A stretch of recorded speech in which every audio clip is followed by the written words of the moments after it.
नमस्कार दोस्तों, आप देख रहे हैं सिनेमा हॉल और मैं अजय ब्रह्मात्मज। आज मैं नेपोटिज़म और आउटसाइडर, ये दो शब्द इन दिनों काफ़ी चर्चा में हैं। बहसें चल रही हैं इस पर, अपने अपने हिसाब से लोग तर्क दे रहे हैं, बातें कर रहे हैं। इन्हीं पर बात करूंगा। 3 साल पहले जब कंगना रनौत ने करण जौहर के टॉक शो में यह बात रखी थी, नेपोटिज़म वाली, और मूवी माफिया जैसे शब्द का इस्तेमाल किया था, तो लोग थोड़े चौंके थे। और इंडस्ट्री के जो स्थापित इनसाइडर हैं, उन्होंने इसका मखौल उड़ाया था।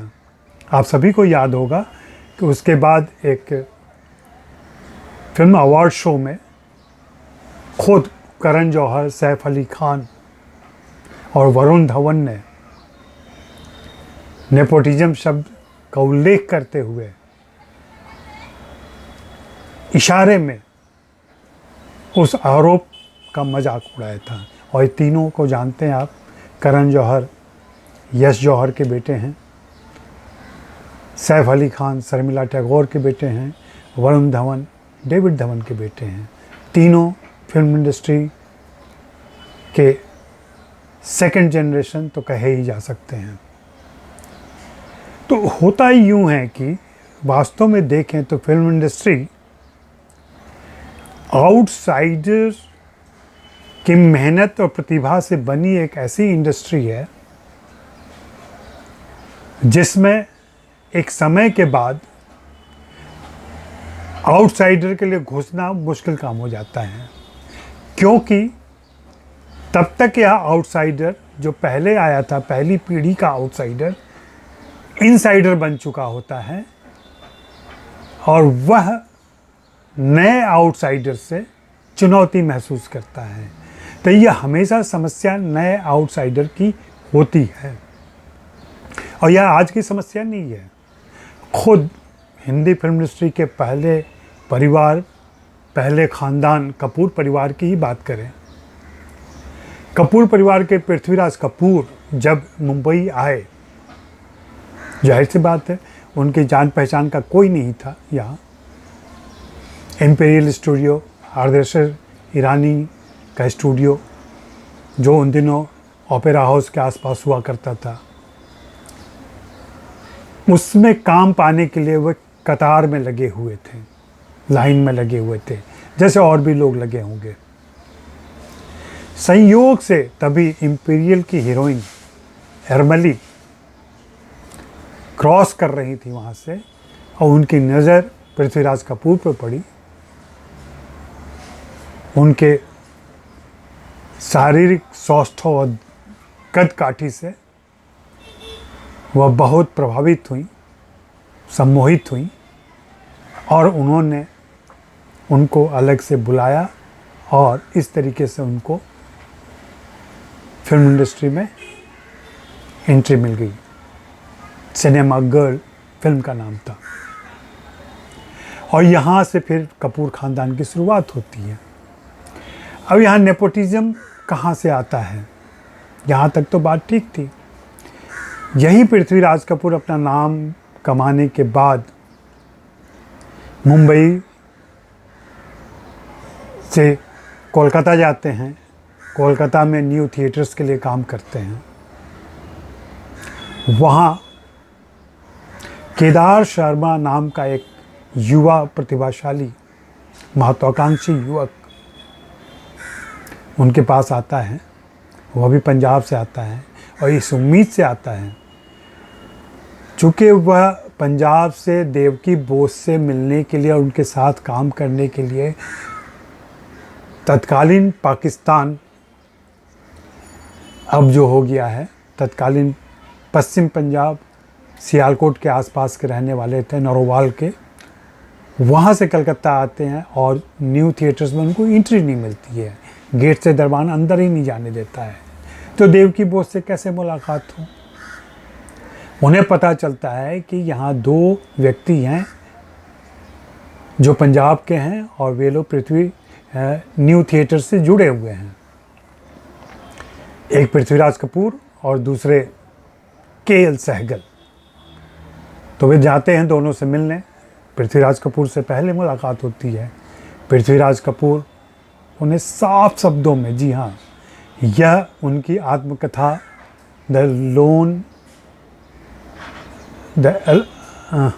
Alone and the only Kedar Sharma नामक पुस्तक में लिखी हुई है। उस आत्मकथा में उन्होंने जिक्र किया है कि कैसे पृथ्वीराज कपूर ने उन्हें साफ मना कर दिया और कहा कि अभी हाल ही में मैंने अपने भाई त्रिलोक कपूर की सिफारिश की है, इसलिए मैं तुम्हारी सिफारिश नहीं कर सकता है। लेकिन उन्होंने राह बताई कि चलो मैं नहीं कर रहा, लेकिन तुम केएल सहगल से मिल लो, वे तुम्हारी मदद करेंगे। और फिर आगे एक दूसरा किस्सा बनता है। खैर, यहाँ से उनको काम मिल जाता है, पहुँच जाते हैं वो देवकी बोस के पास और फिर धीरे धीरे काम शुरू करते हैं। बाद में देवकी बोस के साथ काम करते हुए बहुत मशहूर निर्देशक बनते हैं, स्वयं निर्देशन में उतरते हैं, लेखन में उतरते हैं। और फिर उनका पृथ्वीराज कपूर से अच्छी दोस्ती हो जाती है। कपूर साहब मुंबई आने के बाद उनको मुंबई बुलाते हैं। अब मुंबई में रंजीत मूवीटोन के साथ काम करते हुए वे स्थापित हो जाते हैं। अब वहाँ नेपोटिज्म कहाँ से आता है मैं बताता हूँ आपको। पृथ्वीराज कपूर और केदार शर्मा के बीच बात होती है। दोनों दोस्त हैं, एक दूसरे की चिंता करते हैं, परिवार की चिंता करते हैं। कपूर अपनी चिंता जाहिर करते हैं कि मेरा बेटा इन दिनों लड़कियों के चक्कर में पड़ा रहता है, ध्यान नहीं देता पढ़ाई पे। तब केदार शर्मा सजेस्ट करते हैं कि मेरे पास भेज देना। वहाँ आप कह सकते हैं एक नेपोटिज्म, जब उन्होंने त्रिलोक कपूर की सिफारिश की, एक यहाँ चूँकि केदार शर्मा से उनकी जान पहचान थी, इसलिए राज कपूर उनके असिस्टेंट बन गए आसानी से।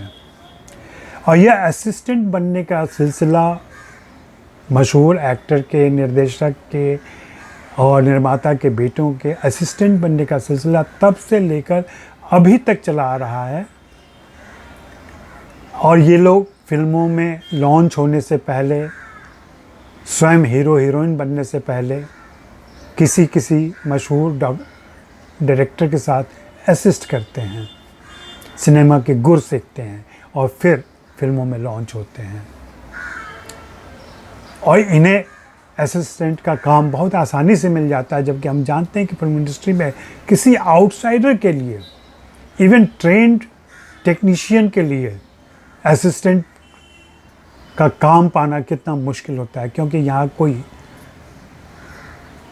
रिटन एग्ज़ाम या कोई टेस्ट नहीं होता जिसके ज़रिए आप पास कर जाएं तो आपको काम मिलेगा ही। इन सारी समस्याओं को देखिए एक साथ, और इस संदर्भ में जब आउटसाइडर इनसाइडर की बात चलती है तो इन पहलुओं को हमेशा ध्यान में रखना चाहिए कि जो आउटसाइडर है कल को फिल्म इंडस्ट्री में पांव जमाने के बाद वह कैसे इनसाइडर बनता है और फिर अपनी असुरक्षा में अपने परिवार, परिजनों और परिचितों की बेहतरी के लिए वैसे लोगों को ही मौके देता है, वैसे ही प्रतिभाओं को मौका देता है, आजमाता है जो उसके परिचित या परिवार के होते हैं। और यह अजूबी बात नहीं है, क्योंकि समाज में हर जगह यही हो रहा है, चाहे राजनीति हो, चाहे बिजनेस हो, चाहे कोई भी फील्ड हो। अब सवाल है कि अगर आप आउटसाइडर से इनसाइडर हो गए और इनसाइडर होने के बाद आपने कोई गिरोह बना लिया, समूह बना लिया और ऐसी व्यूह रचना की कि बाहर से आया हर आउटसाइडर आपके लिए अभिमन्यु हो जाता है। वह इस चक्रव्यूह को तोड़ना चाहता है। कुछ इसमें कामयाब होते हैं, उस ऊंचाई तक भले ही न पहुंच पाए या कुछ पहुंच भी गए, जैसे शाहरुख खान और अक्षय कुमार अभी के दौर में। सुशांत सिंह राजपूत भी पहुंच रहे थे। आउटसाइडर प्रतिभाओं की एक दूसरी जमात है जो अपना मुकाम हासिल करती है, लेकिन अलग तरीके से अपनी जगह बनाती है। जिसमें हम इरफान, मनोज, आयुष्मान खुराना, राजकुमार राव वगैरह के नाम ले सकते हैं। ये वे प्रतिभाशाली अभिनेता हैं जिन्होंने अपने दमखम पर धीरे धीरे अपनी जगह बनाई है और इन्हें सलाम करना चाहिए। मेरी अपील इन सारे इनसाइडर से जो पहले आउटसाइडर थे और जमा गए हैं अभी, उनको चाहिए कि हमेशा आउटसाइडर पर नज़र रखें, आउटसाइडर प्रतिभाओं को मौका दें, उन्हें अवसर दें। और ये मैंने देखा है, राम गोपाल वर्मा का नाम लें, इवन महेश भट्ट, अनुराग कश्यप इन दिनों कैसे बाहरी प्रतिभाओं को मौका देते हैं और उन पर फिल्मों के दांव लगाते हैं, और उनमें से अधिकांश, जी हाँ अधिकांश सफल होते हैं और अपनी योग्यता साबित करते हैं। तो जो आज आउटसाइडर है, अगर उसको सही काम मिलेगा तब तो वह अपनी क्षमता शामिल करेगा। अगर कोई इनसाइडर यह कहता है कि हमें भी उतनी ही मेहनत करनी पड़ती है, हमारे लिए भी संघर्ष उतना ही बड़ा है, ज़रूर है, लेकिन आपको पहले कुछ मौके, और कुछ मामलों में तो 10-10 मौके इसलिए मिल जाते हैं कि आप फिल्म परिवार से हैं, आपके सरनेम में किसी इंडस्ट्री के स्थापित व्यक्ति का नाम है। अन्यथा बाहर से आई प्रतिभाओं को पहली पीढ़ी जिनकी है, उनको तो बार बार परीक्षाएं देनी पड़ती हैं, हर बार हर फिल्म के साथ उनको साबित करना पड़ता है। और यह इतनी कठिन परीक्षा होती है क्योंकि जो स्पॉटलाइट है, जो सेंटर है, जो धुरी है हिंदी फिल्म इंडस्ट्री की, जो सबसे ताकतवर मानी जाती है, वहाँ तक पहुँचने में किसी भी आउटसाइडर को, अगर वह पहली पीढ़ी का है, तो बहुत मेहनत करनी पड़ती है। और हर आउटसाइडर अपनी स्थिति मजबूत करने के पहले और अपनी संतानों के आने के पहले आउटसाइडर ही होता है। अभी धर्मेंद्र ने बहुत अच्छा एक स्टेटमेंट दिया जिसमें उन्होंने कहा था कि मैं भी तो आउटसाइडर था और बाहर से यह चमकती दुनिया जैसी दिख रही थी, यहाँ आने के बाद पता चला कि यहाँ के लोग क्या करते हैं और कैसे करते हैं, और इस चमक के पीछे का अंधेरा कैसा है। खैर, उन्होंने वो लड़ाई लड़ी और अपनी ये शर्तों पे लड़ी, आज वे बहुत कामयाब है। लेकिन सनी देओल, बॉबी देओल के बारे में यही बात नहीं कही जा सकती। अब तो सनी देओल के बेटे भी फिल्मों में आ गए हैं। राजेश खन्ना आउटसाइडर थे, जरूर थे, लेकिन ट्विंकल खन्ना के लिए यही बात नहीं कही जा सकती। रिंकी खन्ना को जो मौके मिले वह सिर्फ इनसाइडर होने की वजह से मिले थे। हाँ, उदाहरण है हमारे सामने कि कई सारे इनसाइडर जिन्होंने अपने बेटों को लॉन्च किया, अपनी संतानों को लॉन्च किया, वे लोग अगली कतार में नहीं आ सके और कुछ फिल्मों के बाद बुझ गए, अंतर्धान हो गए। लेकिन इतना वक्त तो मिले किसी बाहरी प्रतिभा को, ऐसा नहीं हो सकता, क्योंकि फिल्म उत्पादन अपने आप में एक महंगा काम है, पैसों का निवेश होता है बहुत ज़्यादा। तो यहाँ बाहरी प्रतिभाओं को छोटी छोटी फिल्मों से खुद को साबित करना पड़ता, और जब तक वे इस उम्र में आते हैं, इस अनुभव को हासिल करते हैं कि वे केंद्रीय भूमिका निभा सकते हैं, तब तक उनकी उम्र हीरो बनने की गुजर चुकी रहती है। आप हिंदी फिल्म इंडस्ट्री का चलन देखें, एक बार जो हीरो बन गया और ठीक ठाक उम्र में बन गया तो अगले 25 साल तक हीरो रहता है।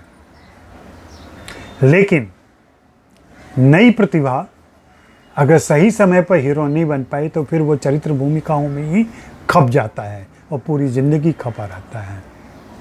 यह अलग बात है कि चरित्र भूमिकाएं भी कंगूरे की मदद करती हैं, जो ये कंगूरे स्टार के तौर पर चमक रहे होते हैं महलों के ऊपर, उनको सहयोगी कलाकार, सहयोगी अभिनेता ही वह ऊंचाई, वह स्तंभ देते हैं जिसके ऊपर टिक कर वो दमकते हैं। यह बहस लंबी चलती रहेगी, लेकिन हम स्पष्ट हों कि आउटसाइडर कौन है, इनसाइडर कौन है, और कैसे आउटसाइडर फिर इनसाइडर बनता है, और फिर कैसे वह सिस्टम का हिस्सा बनता है, और फिर कैसे वो वही बात करता है जिसकी शिकायत वह अपने प्रवेश के दिनों में कर रहा होता है। बातें और भी होंगी, आप अपनी राय दीजिए और अपना मंतव्य रखिए। बाकी आप सिनेमा हॉल देख रहे हैं, लगातार देख रहे हैं, और यह अच्छी बात है।